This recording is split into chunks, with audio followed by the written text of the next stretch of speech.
Karena ada banyak nih teman-teman gue yang jadi guru nih. Kalau yang gue lihat secara pribadi ya, nggak pantas. Cara masuk menjadi gurunya itu harusnya dibuat memang orang-orang yang punya passion, punya skill, ya secara kualitas mumpuni lah. Lu jadi guru karena lu nggak punya peluang lain kan? Jadi guru itu karena pengen dilihat terkesan bermartabat aja. Pendidikan berapa bulan? 6 bulan. 6 bulan langsung jadi polisi. Gimana ceritanya? Mental belum stabil disuruh pegang senjata. Makanya itu banyak oknum-oknum yang arogan. Banyak yang perlu dikulik sebenarnya soal guru ini ya. Kita melihat lah sekarang kan guru-guru dengan segala kemajuan teknologi ya kan. Kemajuan informasi yang mudah diakses. Tetapi mungkin kita perlu juga gitu, maksudnya melihat apa sih kendala guru-guru yang mereka hadapi dengan perkembangan zaman ini gitu. Apalagi guru-guru sekarang ini bisa dibilang mayoritas kan millennials nih. Mayoritas guru-guru sekarang kan millennials. Iya, dan mereka harus menghadapi Gen Z, generasi yang di bawahnya dia lagi gitu kan. Era-era di mana memang secara morality agak menurun gitu indeksnya gitu. Ya tantangan besar lah. Karena ada banyak nih teman-teman gue yang jadi guru nih. Kalau yang gue lihat secara pribadi ya, nggak pantas. Itu gimana bisa dibilang nggak pantas tuh? Nggak pantas. Karena gue tahu waktu dia sekolahnya kayak gimana, perilaku dia kayak gimana, dan agaknya bukan menebak-nebak ya. Kalau ngeliat situasi, jadi guru ini bukan passion gitu loh, nggak ada skill gitu loh, nggak ada peluang aja. Oh jadi guru itu bukan cita-cita gitu maksudnya? Ada yang memang benar-benar jadi guru itu emang dia passion di situ, cara mengajarnya baik, ya punya passion di situ lah gitu. Ada gitu. Cuman yang gue tahu nih di lingkungan gue ya, teman-teman gue kayak gitu, dia nggak punya passion. Nggak ada skill jadi seorang pendidik gitu tuh nggak ada gitu loh. Dia membentuk diri dia menjadi seorang pendidik itu kan ketahuan dari mana gitu kan. Track record lah ya. Track recordnya nggak ada peluang aja. Kalau di daerah apalagi ya, gue ngomongin di kampung ya, kan mudah kan untuk jadi guru kan saat itu mudah. Lu tinggal kuliah di UT gitu kan. Iya lulusan apapun lah. Iya jadi guru udah gitu. Habis itu diangkat jadi PNS gitu. Ya benar sih Mas Bro, tapi kalau misalnya ini kita ngomong berdasarkan wilayah tempat tinggal atau tempat kita besar lah ya. Kalau di wilayah tempat saya besar dan saya juga mengalami sendiri, mayoritas yang menjadi guru di era saya sekarang itu kebanyakan karena orang tuanya guru. Jadi mereka meneruskan, udah lu nggak usah bahasa sehari-harinya kita adalah, udah lu nggak usah nerusin ke yang lain-lain, jadi guru aja. Karena peluangnya besar dan memang ada mungkin ada jatah untuk misalnya ibunya atau koneksinya lebih mudah kan karena dia guru juga gitu. Keluarga gue guru semua bro. Iya. Iya kan, kakak gue semuanya guru gitu. Gue doang yang nggak jadi guru satu-satunya gitu. Kalau di keluarga gue memang digembleng memang, dibentuk ya. Kalau untuk menjadi pendidik sudah dibentuk gitu loh. Ada jiwa-jiwa leadership, ada jiwa-jiwa pendidik kayak gitu.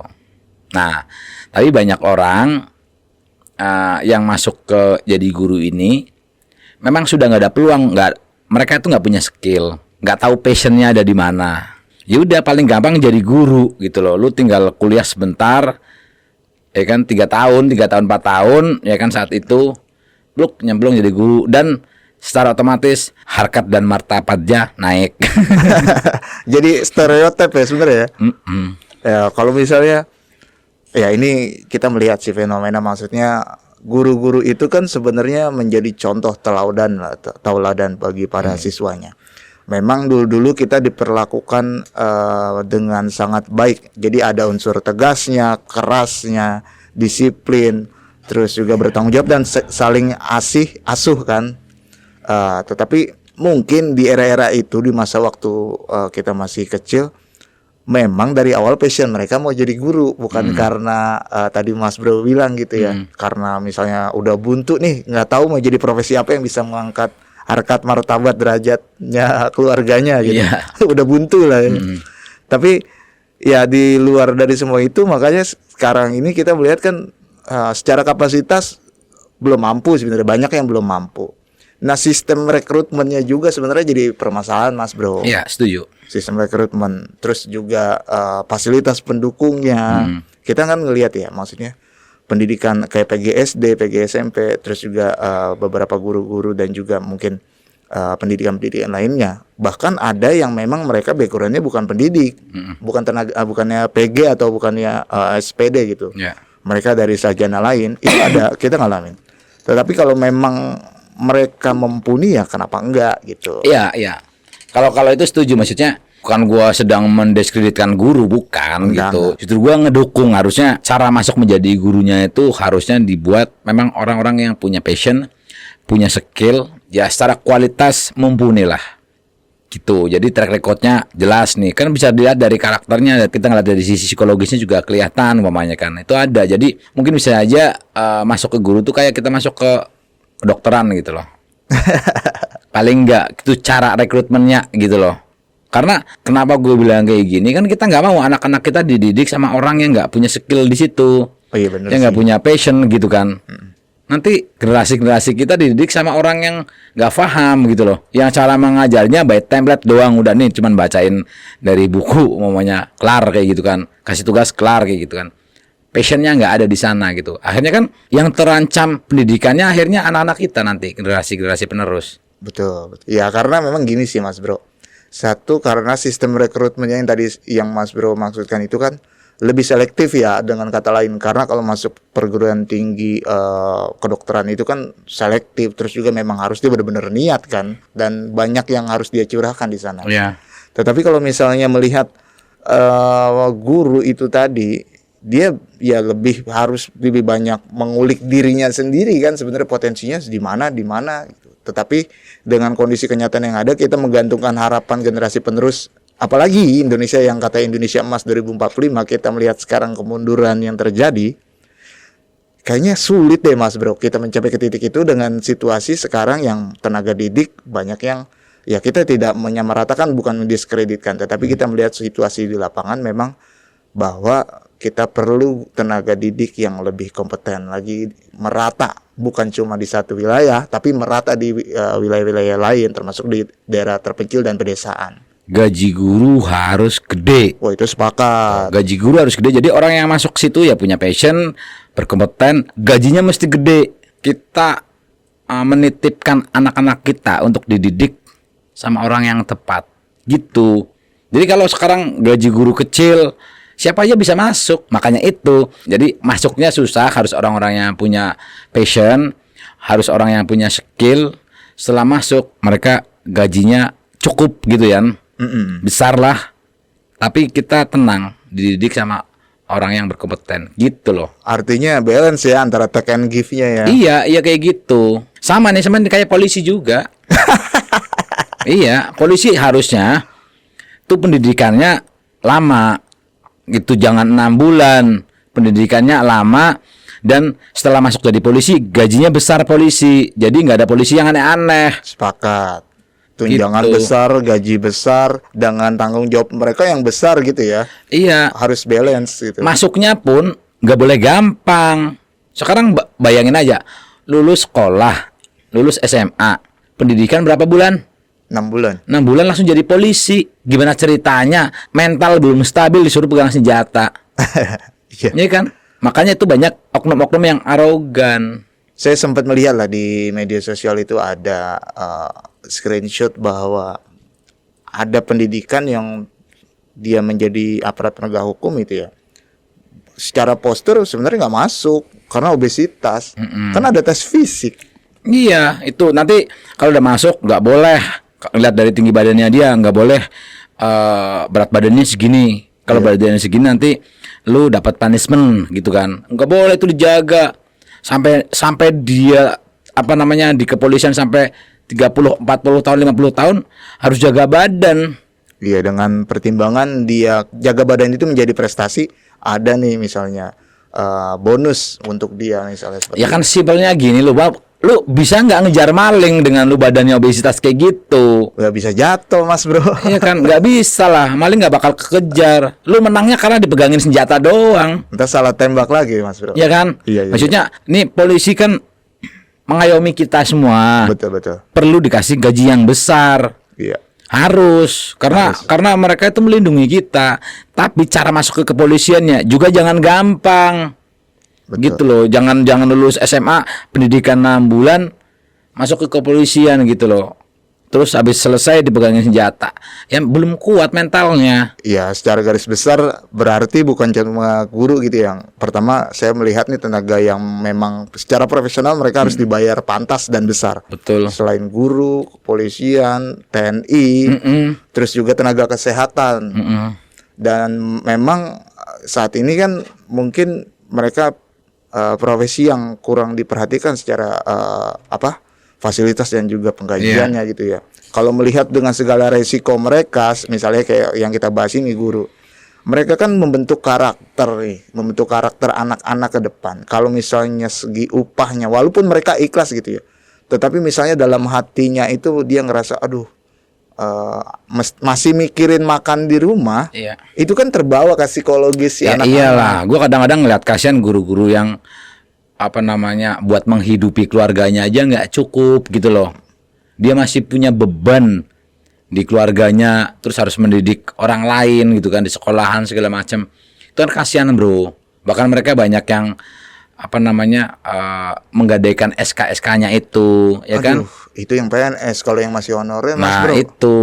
Itu kasihan kan. Jadi itu guru-guru memang betul-betul perlu disejahterakan, harus disejahterakan. Tapi harus orang-orang yang berkualitas di situ. Jadi balance, layak gitu loh. Nah, orang-orang yang nggak kompeten di situ, ya nggak bisa dilanjutkan gitu loh. Ya mungkin pendukung lain kayak misalnya tata usaha, perpustakaan atau koperasi, di situlah mungkin bisa ya. Iya, sama juga dengan polisi itu tadi. Polisi juga banyak yang jujur-jujur itu ya. Kasihan polisi-polisi yang baik-baik kayak gitu tuh, yang betul-betul lurus-lurus aja lah ya. Oknum? Enggak yang lurus-lurus aja. Iya kan oknum yang lurus. Oh gitu. Ya. Nah, polisi-polisi yang lurus-lurus yang baik-baik ini kan kehidupannya juga kan kasihan gitu. Karena gajinya segitu aja gitu kan. Tapi kalau misalnya mereka tidak sejahtera ya mungkin nggak bisa juga jaga fisiknya. Karena kan suplemen mahal juga Mas Bro. Ya nggak harus suplemen. Nggak harus suplemen lah, itu beda-beda. Itu cuy, lu mau jadi apa? Nggak harus suplemen. Cuman ya nggak boleh obesitas lah, nggak boleh gemuk lah.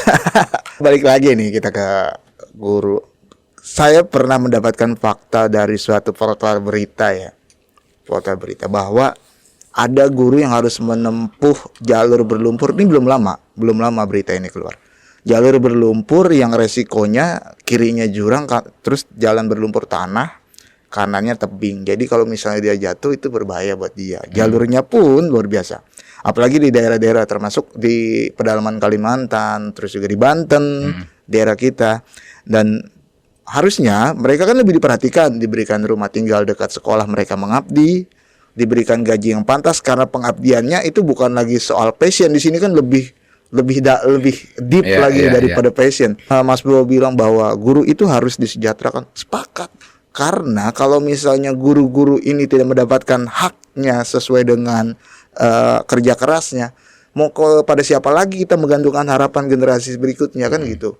Karena sekarang akses informasi semuanya mudah, tetapi kalau misalnya tidak ada tenaga pendidik yang bisa memfilter dan memberikan pemahaman kepada mereka yang sedang dididik, kan nggak dapat tuh esensi pendidikannya di situ. Jadi mereka juga nggak dapat juga nilai moralitas di dalam pendidikannya mereka gitu. Kasihan juga sih sebenarnya melihat mereka harus mikirin makan, mikirin anaknya sendiri besok harus gimana, kan kayak gitu.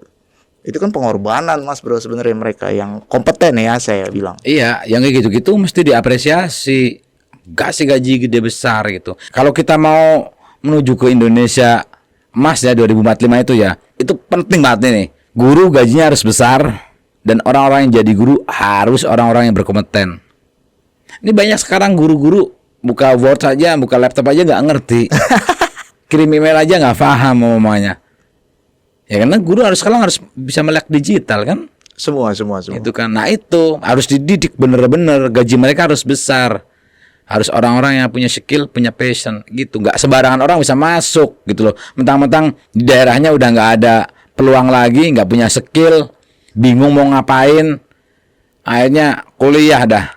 Udah tuh Sabtu Minggu kuliah itu udah 4 tahun kelar. Usuk-usuk jadi guru. Waduh bahaya anak kita dititipkan sama orang-orang kayak gitu. Iya. Ya saya sih melihatnya memang tenaga didik sekarang atau guru itu harus lebih melek teknologi juga memang betul Mas Bro. Karena kan sekarang semua pembelajaran itu bisa diperoleh dari AI ya, digital semuanya. Dan kalau gurunya nggak ngerti lagi ujian nih, ya udah pakai AI aja dia ngerjain tugasnya, ChatGPT misalnya. Dan itu kan sebenarnya merusak apa ya, kemandirian si siswanya sendiri kan. Jadinya kalau guru itu paham tentang teknologi, terus juga secara kompetensinya bagus. Dengan kata lain, kalau udah seperti itu ya kita masih berharap lagi supaya tunjangannya bagus, gajinya bagus, mereka sejahterakan. Baru tuh bisa menuju Indonesia emas dari guru-guru ini. Dan kalau memang ada guru-guru yang kurang kompeten, ya dibikin sistem ranking lah kayak siswanya. Jadi mereka sistem ranking yang kurang kompeten yang mana gitu, berdasarkan kuesioner kah atau berdasarkan memang uji kompetensi kah, kan mereka ada tuh ujinya. Dan kalau yang memang punya kompetensi, saya berharap mereka dengan mudah diangkat menjadi pegawai negeri sipil. Jangan lagi mereka menjadi honorer seumur hidup. Gaji dirapel udah gitu dipotong, dan lagi belum lagi cuma 300.000, ada yang 150.000. Ini info valid ya dari Bang Abdur Arsyad, katanya gaji itu cuma 150.000 per bulan, 200.000. Belum itu buat makan aja nggak cukup gitu. Gimana mereka mau mendidik dengan kondisi seperti itu gitu sih Mas Bro. Secara keseluruhan pokoknya orang-orang yang menjadi guru ini adalah orang-orang yang berkompeten. Udah kasih gaji yang besar, mereka sejahtera. Udah, itu kita tenang menitipkan anak-anak kita ke mereka. Sepakat. Sama kayak polisi juga. Polisi masuknya jangan gampang. Orang baru lulus SMA kan umur 17-an kan. 17-18. Ya kan 17-18 itu dipegangin senjata ya bahaya, Bro. Masih labil Mas Bro. Masih labil dipegangin senjata. Ya udah, gagah-gagahan aja. Ya kan? Karakter buildingnya belum terbentuk gitu loh. Masuk situ, blus-blus. Artinya apa? Sombong, angkuh. Iya, arogan ya. Arogan gitu. Jadi masuknya ke situ tuh susah. Nggak mentang-mentang lu punya duit 700 juta bisa masuk gitu loh. Yang 900 juta aja nggak masuk tuh. Nah iya gitu kan. Jadi itu perlu dibenahi yang kayak gitu-gitu. Tuh mestinya seperti itu. Dan gue nggak ikhlas lah, nggak ridho anak gue dididik sama orang yang nggak berkompeten di sana. Iya. Ya iya dong. Iya. Iya kan. Betul. Fair dong, gue nggak mau lah. Orangnya nggak punya passion, nggak punya apa ya. Lu jadi guru karena lu nggak punya peluang lain kan. Lu karena kepengen jadi guru itu karena pengen dilihat terkesan bermartabat aja. Padahal nggak ada skill di situ. Nggak bisa dah. Itu kenapa angka kejar paket itu sekarang meningkat. Karena memang ketidakpercayaan masyarakat, orang tua murid kepada sekolah dengan tenaga didiknya gitu. Itu disintegrasi kepercayaan masyarakat lah. Maksudnya masyarakat mulai nggak percaya dengan tenaga didik yang sekarang ada. Cuman kan maksudnya dengan tenaga didik yang ada sekarang ini yang sebenarnya masih kurang ya Mas Bro ya. Bukan karena tidak ada tenaga didik yang punya kompetensi, yang mungkin mereka nggak punya kesempatan berkuliah atau nggak punya kesempatan untuk menjadi guru karena link yang tidak ada, atau mungkin karena memang mereka menganggap gue jadi guru honorer ntar puluhan tahun gaji kecil buat apa kan gitu. Padahal dia punya kompetensi di situ. Nah berarti kan ujung pangkalnya adalah peraturan dan juga maksudnya ada hukum yang mengatur nih. Iya, bagaimana memfilter itu? Iya, Permendikti berarti harus keluar nih ya, Bapak Menteri Pendidikan. Ini PR Bapak ya, mudah-mudahan bisa didengar ya Mas Bro. Iya, kayak gitu kan. Ya saya sih angkat topi, hormat setinggi-tingginya kepada guru, terus kepolisian, tenaga kesehatan, TNI yang mereka berjuang, mereka bekerja dengan sepenuh hati, dan mereka punya kompetensi itu. Saya angkat topi dan mudah-mudahan memang harapan mereka selama ini apa sih? Cuma sejahtera kok, cukup makan, cukup untuk pendidikan anak-anaknya mereka kelak. Ya mudah-mudahan pemerintah mendengar ini Mas Bro. Nah orang-orang yang kayak gitu yang perlu diapresiasi. Tuh sepakat. Gitu, diapresiasi, diangkat, disejahterakan gitu. Betul. Sekadar mengingatkan kembali kepada teman-teman yang mau jadi guru memang harus punya tanggung jawab yang besar ya kepada teman-teman nih yang generasi berikutnya.